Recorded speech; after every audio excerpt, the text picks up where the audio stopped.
Hello views, welcome to Telugu audio stories. మీరు కనుక ఛానల్ని ఫస్ట్ టైం చూస్తున్నట్లయితే ఛానల్ని సబ్స్క్రైబ్ చేయండి, లైక్ చేయండి. అలానే ఈ స్టోరీపై విలువైన ఒపీనియన్ని కామెంట్ రూపంలో తెలియజేయండి. ఇక కథలోకి వెళ్దామా? వీడియో చూస్తున్న అందరూ కింద కనిపిస్తున్న హైప్ ఆప్షన్ నొక్కి వీడియోని ఎంకరేజ్ చేయండి. ముక్కు మొహం వాచిపోయేలా కొడతాడు అనుకున్న బాస్ కామ్గా కూర్చునేసరికి బతికిపోయాను అనుకుంటూ మ్యాటర్ మొత్తం కక్కేసి బయటకి పారిపోయాడు ఆకుపక్షి.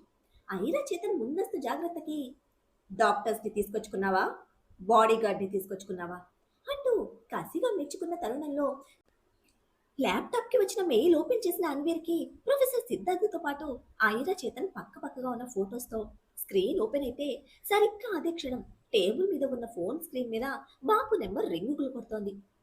మెయిల్లోని మ్యాటర్ చదువుతూనే ఫోన్ లిఫ్ట్ చేసి, బాపూజీ అందరూ క్షేమంగా ఉన్నారా అంటూ వెటకారాన్ని కూడా అభిమానంగా చూపించే ప్రయత్నం చేస్తూ ఉంటే ఆయన వయసుకి తెలియంది కాదుగా, అయినా అవసరం.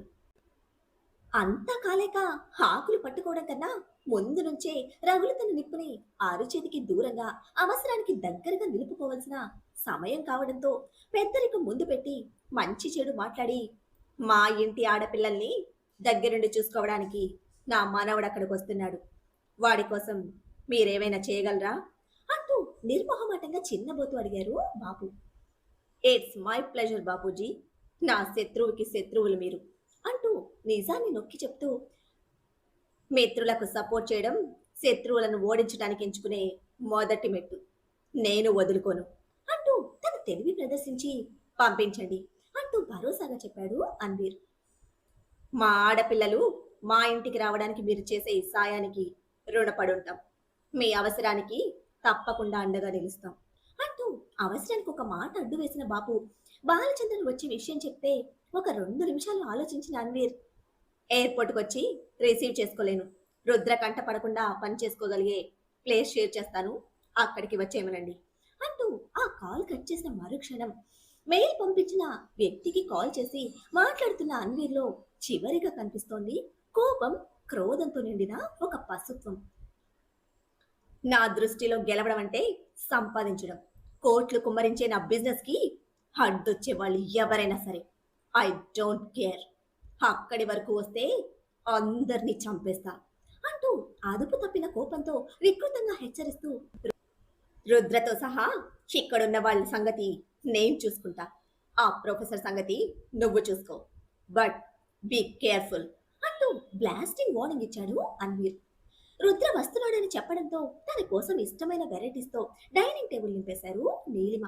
బయట కార్ సౌండ్ వినపడడమే తెల్లడ్డు చేత్తో పట్టుకుని సంతోషంగా గుమ్మంలోకి వచ్చిన నీలిమ గారికి రుద్ర కనపడక మొహంలో నిరాశ చేరితే, ఏదిరా వస్తాడని చెప్పావుగా అంటూ ఎదురుగా ఉన్న కొడుకును పక్కకు తడుతూ వెనకొస్తున్నాడేమోనని వెతుకులాడుతున్న తల్లికి, ఆఫీస్కి వెళ్ళాడమ్మా అంటూ నిరుత్సాహంగా చెప్పాడు శిఖర్.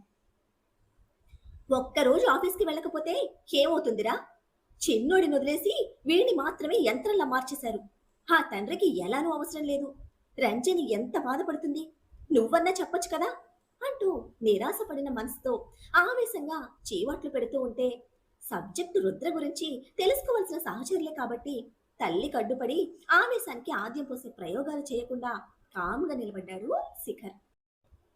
ప్యాలెస్ లోని సైలెన్స్ కి అభిమానించే వారి ఆవేశానికి మధ్య డిఫరెన్స్ దగ్గరగా చూస్తున్న ఐరాకి బేస్డ్ బాబు ప్రెషర్ పాయింట్స్ ఒక్కొక్కటిగా అర్థమవుతున్నాయి.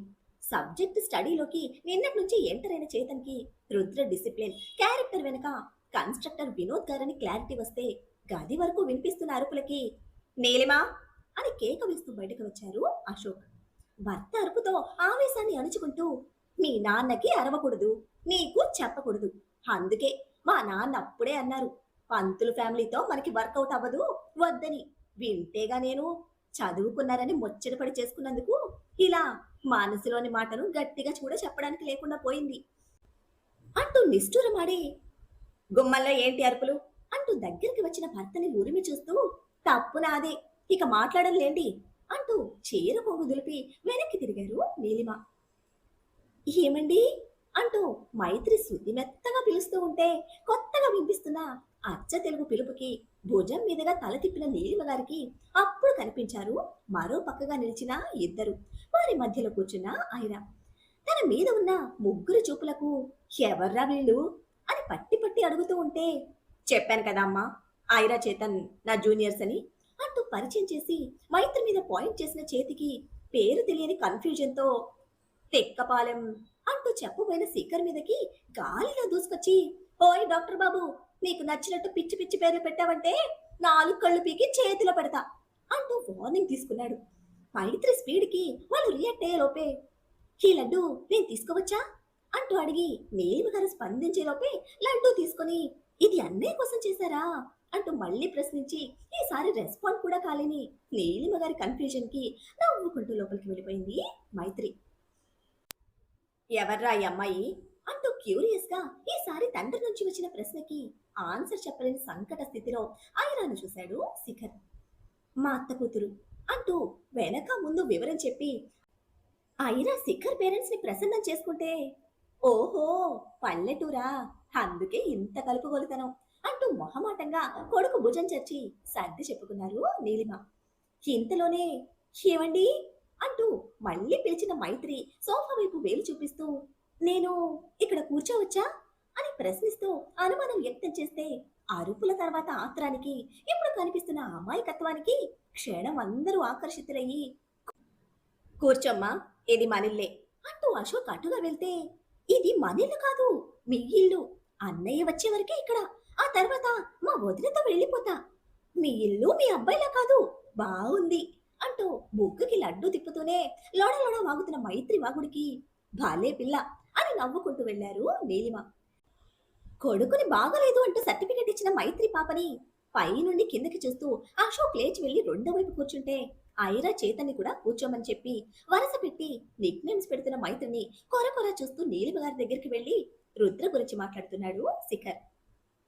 మైత్రి నాన్ స్టాప్ కబుర్లకు బ్రేక్ వేయడానికి ఆపమని చెప్పలేని మొహమాటంతో అవసరం లేకపోయినా అశోక్ టీవీ ఆన్ చేస్తే ఇబ్బంది అని తెలుస్తూ ఉన్నా అడ్డుపడితే జరిగే గొడవ గురించి తెలుసు గనక సైలెంట్ గా టీవీ చూస్తున్నట్టు అడ్జస్ట్ అయ్యాడు చేతన్. అంతా సెట్ అయిన నిమిషానికి ఇక తన లోకల్లో మెసేజ్ టైప్ చేస్తున్న ఐరాను గమనించి, ఏ టైంలో డిస్టర్బ్ చేయకు, నైట్ కి మాట్లాడదాం అంటూ చెప్పాడు చేతన్. ఫోన్ స్క్రీన్ తన వైపుకు తిప్పితే ఆల్రెడీ సిద్ధార్థ్ టెక్స్ట్ చేస్తూ ఉండడంతో, బయటకు వెళ్దాం అంటూ అడిగితే వద్దు అని శిఖర్తో మాట్లాడి ముగ్గురు ఒక రూమ్ లోకి చేరారు. క్లయింట్స్ వచ్చారని కాల్ చేసి పాండే చెప్పే వరకు పనిలో క్షణం కూడా బ్రేక్ లేకుండా పరుగులు పెట్టిన రుద్ర 5th ఫ్లోర్ లో ఉన్న మీటింగ్ రూమ్ కి వచ్చాడు. రన్నింగ్ లో ఉన్న వాళ్ళ కంపెనీ ప్రాజెక్ట్ ప్రోగ్రెస్ గురించి మీటింగ్ జరుగుతూ ఉంటే నాన్ స్టాప్ గా కంటిన్యూ అయిన మీటింగ్ 2 అవర్స్ క్రాస్ చేసింది. టార్గెట్ టైం కన్నా ఎర్లీగానే ప్రాజెక్ట్ ఫినిష్ అయ్యే సూచనలు కనిపిస్తూ ఉండడంతో క్లయింట్స్ కంప్లీట్ గా సాటిస్ఫై అవ్వడంతో రుద్రుని అప్రిషియేట్ చేసి తమతో పాటు డిన్నర్ కి ఇన్వైట్ చేశారు. ఫారెన్ క్లయింట్స్ అంటేనే కక్క ముక్క, మందు విందు అన్ని కామన్. పొలైట్ గా తను తప్పుకొని ప్రాజెక్ట్ లీడ్ ని వాళ్ళతో జాయిన్ చేసి ఫినిష్ చేసిన ఫైల్స్ పాండే గారికి హ్యాండ్ ఓవర్ చేసి వేద్ వదిలేసిన ఫైల్ తీసుకున్నాడు రుద్ర. మీరు బాధపడనంటే ఒక్క మాట చెప్తాను సార్ అంటూ పాండే గారు అభ్యర్థించిన విధానంలోనే ఎమోషన్ సెన్స్ చేసిన రుద్ర ముందుకు వేసిన అడుగు దగ్గరే నిలబడిపోతే, రుద్ర ప్రతి అడుగుని మొదటి నుంచి గమనిస్తూ వచ్చిన పాండే గారు దీర్ఘంగా ఊపిరి తీసుకుని వదిలి, వినోద్ సార్ ఒకప్పటిలా ప్రెషర్ తీసుకోలేరు, వేద్ బాబు ఇంకా ఎదగలేదు, ఒక్క 2 రోజులు మీరు లేకపోతే అని పూర్తి చేయకుండా వదిలేసిన పాండే సలహాలోని ఆంతర్యాన్ని అర్థం చేసుకున్న రుద్ర, తమ్ముడు ఆఫీస్కి వచ్చాడా అంటూ తిరగకుండానే ప్రశ్నిస్తే తలదించుకున్నాడు పాండే. తలెత్తి చూడలేని పాండే సమాధానం కోసం మళ్ళీ ప్రశ్నించని రుద్ర, ఏ ప్రాజెక్ట్ ట్రిప్ కి వేద్ నేహ వెళ్తున్నారు, అరేంజ్మెంట్స్ చూడండి అంటూ నెక్స్ట్ వీకెండ్ లో ఉన్న ఫారెన్ ట్రిప్ కోసం చెప్పేసి వెళ్ళిపోయాడు రుద్ర. అందరూ అనుకుంటారు నాయకుడు అంటే భగభగమండే సూర్యుడికి మరో రూపంలా ఉంటాడని. కానీ ఇటువంటి సమయాల్లోనే రుద్రను చూస్తున్న ప్రతిసారి పాండే కనిపిస్తుంది నాయకుడు అంటే చల్లని హిమపర్వతంలా ఉంటాడని. రుద్ర కిందకి వచ్చేసరికి డ్రైవర్ వెయిట్ చేస్తూ ఉంటే ఎక్కి కూర్చొని ఫస్ట్ రంజని గారికి ఫోన్ చేసి మాట్లాడి తండ్రి గురించి కూడా తెలుసుకొని ఆ తర్వాత వేద్కి కాల్ చేశాడు. డోర్ లాక్ చేసిన శిఖర్ ఇంట్లోని గెస్ట్ రూమ్. రుద్ర పాత రిపోర్ట్స్, ప్రెసెంట్ రిపోర్ట్స్ అన్ని కంపేర్ చేసి ప్రిపేర్ చేసిన ఫైనల్ రిజల్ట్ మళ్ళీ అందరికీ నిరాశ నిస్పృహలనే మిగిల్చితే, నాకు అర్థం కావటం లేదు ప్రొఫెసర్, ఢిల్లీ నుండి స్టార్ట్ అయిన రుద్ర చైతన్తోనే ఉన్నాడు, వాటర్ తప్ప మరేమీ తీసుకోలేదు, రుద్ర రిపోర్ట్స్ లో కూడా ఎటువంటి identified chemical bodies or drug bodies ఏమీ కనిపించడం లేదు. How is it possible? ఎటువంటి pharmaceutical compounds or bioactive substances ఏవి కూడా రుద్ర బాడీలో ఇంజెక్ట్ చేయకుండా ఎలా ట్రిగ్గర్ అవుతున్నాడు? అప్పటి వరకు వీళ్ళిద్దరితో చాలా నార్మల్గా ఉన్న రుద్ర విత్ ఇన్ సెకండ్స్లో చేంజ్ అయిపోయాడు.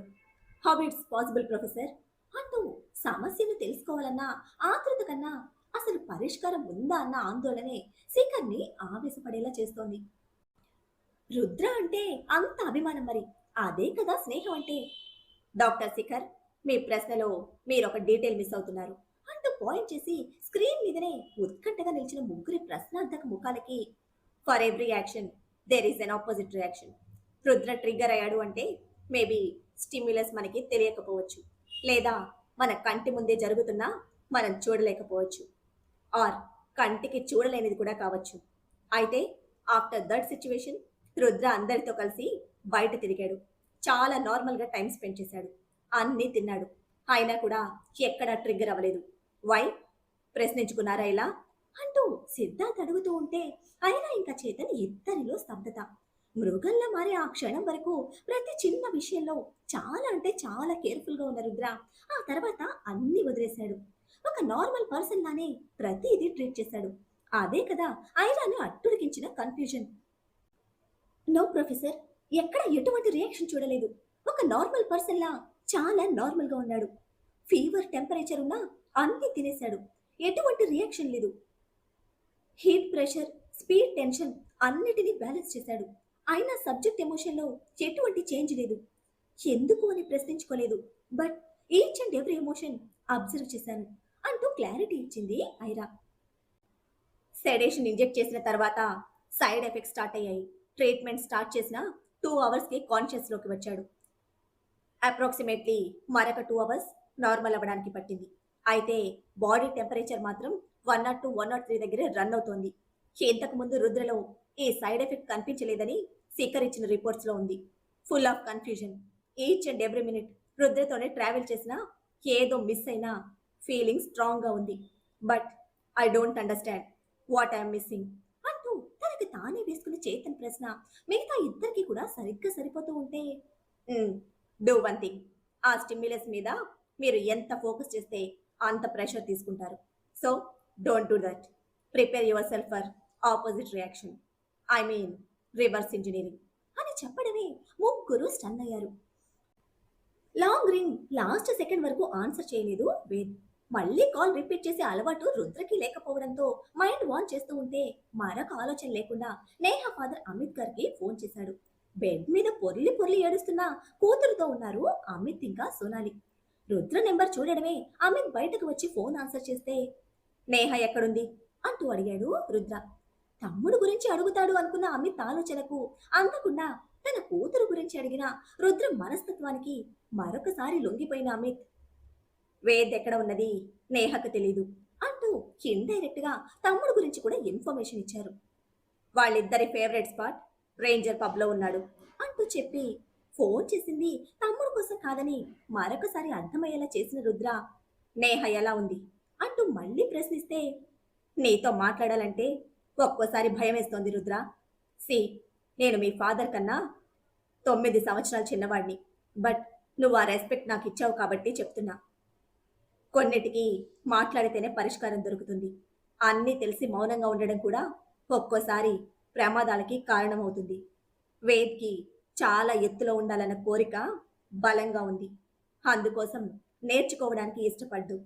ఇప్పుడు నువ్వున్నావు, ప్రతిసారి వాళ్ళిద్దరి వెనక నువ్వు ఉండలేవు రుద్ర అంటూ భవిష్యత్తు గురించి భయం ఆందోళన వ్యక్తం చేస్తూ ఉంటే, ఉంటాను మావయ్య అంటూ అన్నిటికీ ఒక్కటి ఆన్సర్ అన్నట్టు ఆ ఒక్క మాట చెప్పి కాల్ కట్ చేశాడు రుద్ర. కొన్ని క్షణాల పాటు చెవి దగ్గర నుంచి ఫోన్ తీయాలన్న ఆలోచన కూడా కలగని అమిత్ స్తబ్దుగా అలా ఉండిపోతే, అమిత్ వేర్ ఆర్ యూ అంటూ స్టైలిష్ సెకండ్ హీరోయిన్ లా మా అమ్మి క్యారెక్టర్ సాగదీస్తూ వచ్చింది సోనాలి. సెన్స్లెస్ గా ఉన్న అమిత్ పొజిషన్ కి చేతులు రెండు ముందుకు పెట్టి వేళ్ల కనుపులు నొక్కుంటూ, who is on the call అంటూ అడిగితే కూతురు అంతలా ఏడుస్తున్నా ఏ మాత్రం తగ్గని సోనాలి సాగతీతకి, నీ పెద్దలుడు అంటూ వంకరగా ఆన్సర్ ఇచ్చి తప్పుకొని లోపలికి వెళ్ళిపోయారు అమిత్. "హ్మ్, ఈ రోజు పెద్దల్లుడు చేస్తే రేపు నా అల్లుడు చేస్తాడు. నా బేబీతో అవసరం ఉన్న నా అల్లుడు ఖచ్చితంగా నా ఇంటికి వస్తాడు.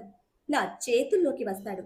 ఆ రోజు తొందరలోనే వస్తుంది" అంటూ బలంగా ఫిక్స్ అయిన సోనాలి కళ్ళలో ఆశ కదలాడుతూ ఉన్న ఆ క్షణానికి మాత్రం గొంతులో మళ్ళీ దుఃఖాన్ని ఒలిగిస్తూ బేబీ అని ఎంత బారు సాగదీసుకుంటూ వచ్చిన సోనాలి మళ్ళీ కూతురు దగ్గర ఓదార్పు యాత్రని రక్తి కట్టించింది. శేఖర్ ఇంటి దగ్గర కారు దిగడమే డ్రైవర్ని తిరిగి రేంజర్ పబ్ కి తమ్ముడు కోసం పంపి ఇంట్లోకి వచ్చాడు రుద్ర. గుమ్మం దగ్గర షూస్ విప్పి ఖరీదైన సూట్ లో లోపలికి వచ్చిన రుద్రను ఎవరో అనుకుంది మైత్రి పాప.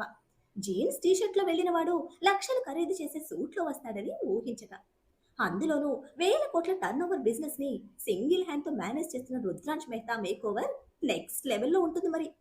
రుద్రని చూడడమే అరే రుద్ర, ఇప్పటి గుర్తొచ్చిందా ఇల్లు అంటూ ఆప్యాయతతో పాటు అలక కూడా చూపిస్తూ వచ్చిన అశోక్ పిలుపుకి కళ్ళు పెద్దవి చేసి పరీక్షగా చూసిన మైత్రి రుద్రను పోల్చుకోవడం ఆలస్యం. అన్నయ్య అని అరుస్తూ వచ్చి చుట్టేస్తే మైత్రి పాప కంచు గొంతుకి లోపలున్న ముగ్గురు అలర్ట్ అయ్యారు. శేఖర్ ఇల్లు 10 గదులతో ఉండే విశాలమైన ప్యాలెస్ కాదు. కింద 4 బెడ్రూమ్లు, పైన 3 బెడ్రూమ్లతో ఉండే above middle class independent house. Be patient and stay attentive. First వృద్ధను కన్విన్స్ చేయండి. ఈ గ్యాప్లో నేను మిగిలిన అరేంజ్మెంట్స్ చూస్తాను అంటూ ప్రొఫెసర్ సిద్ధార్థ్ సెలవు తీసుకుంటే ముగ్గురు గూడు పుటాన్ని కంప్లీట్ చేసుకుని బయటకు వచ్చేసరికి నీలిమ గారితో కూర్చొని ఆవిడ చేసి పెట్టిన తిల్లడ్డు తింటున్నాడు రుద్ర. రుద్రతో ఉండడం వల్ల మైత్రి నోటికి తాళం వేసిందని చెప్పాలి. మైత్రి ఏదో హిందీ మూవీ చూస్తోంది. అశోక్, నీలిమ, రుద్ర ముగ్గురు మధ్య జనరల్ డిస్కషన్ నడుస్తోంది. శిఖర్ని చూడగానే పెళ్లి విషయం తీసుకొచ్చిన నీలిమ, నా మాట విని త్వరగా పెళ్లిళ్ళు చేసుకోండ్రా. మీరిద్దరూ ఓ ఇంటి వాళ్ళైతే మాకి కంఠశోష తప్పుతుంది. ఇదిగో నీతో పెట్టుకొని కూర్చున్నాడు వాడు కూడా. చిన్నోడికి పెళ్లి చేసి ఇలా తిండికి నిద్రకి లేకుండా రోజంతా కష్టపడుతున్నావు. వాడేమో క్లాసులు పుస్తకాలు అంటూ క్షణం తీరిక లేకుండా వాటితోనే కాపురం చేస్తున్నాడు. నీకు 24 గంటలు చేతిలో ఫోన్, వాడికి 24 గంటలు పుస్తకాలు. చివరికి తల కింద కూడా హావే వేసుకుని పడుకుంటున్నాడు. ఏమైపోతారు అని నిష్ఠూరాలతోనే నిజాలు చెప్తూ నీలిమ గారు వాపోతూ ఉంటే, నేను తల కింద అద్దం పెట్టుకుని పడుకుంటా అంటూ మైత్రి టీవీ చూస్తూ చెప్తూ ఉంటే క్షణం అందరి కళ్ళు మైత్రి మీదకి తిరిగాయి. అందరి కోసం అన్నట్టు తల తిప్పి నిద్ర లేవగానే అద్దంలో నా మొహం చూసుకుంటా అంటూ ముక్తసరిగా ఆన్సర్ ఇచ్చి టీవీ ఆఫ్ చేసి లేచి నిలబడింది. మైత్రి ఇచ్చిన లీడ్ తీసుకుని ప్రొసీడ్ అవుతూ రుద్ర కూడా లేచి నిలబడటంతో, భోజనాల సంగతి చూడు నీలిమ అన్నారు అశోక్. సరే సరే రండి అంటూ డైనింగ్ హాల్కి నడిచారు నీలిమ. నలుగురు కూర్చునే డైనింగ్ టేబుల్ కి ఇద్దరు ఎక్స్ట్రా ఉంటే, మాకు అలవాటే, మీరు కూర్చోండి అని రుద్రతో పాటు కౌచ్ లో సెటిల్ అయ్యాడు శిఖర్. నేను వడ్డిస్తా అంటూ చనువుగా నీలిమ గారి చేతిలో ఉన్న రసమలై స్వీట్ తీసుకుని ముందుగా ఐరాకి పెట్టి తన అభిమానాన్ని చాటుకున్న మైత్రి వాగుడికే కాదు పనిలో కూడా ఫస్ట్ అని తన క్యారెక్టర్ కి క్రెడిట్స్ యాడ్ చేసుకుని పెద్దవాళ్ళని మెస్మరైజ్ అయ్యేలా చేసింది. మరి మైత్రిలోని ఈ అల్లరి, అమాయకత్వం అశోక్, నీలిమలకు నచ్చేశాయా? కొసరి సంగతి పక్కన పెడితే అసలు వాడైన శిఖర్ సిచ్యువేషన్ ఏమిటి? పాప నాన్ స్టాప్ వాగుడు సైలెంట్ గా ఉండే బాబుకి మింగుడు పడుతుందా? ఉత్తర దక్షిణ ధృవాల్లాంటి వీళ్ల కలయిక సాధ్యమా? తన సబ్జెక్టుపై ఐరా పాప స్టడీ ఎంతవరకు వచ్చింది? ఒక్కటే కలిసిన ఇద్దరి శత్రువుల నెక్స్ట్ మూవ్ ఏమిటి? వేద్ నేహల ట్రిప్ సేఫ్ గా జరుగుతుందా?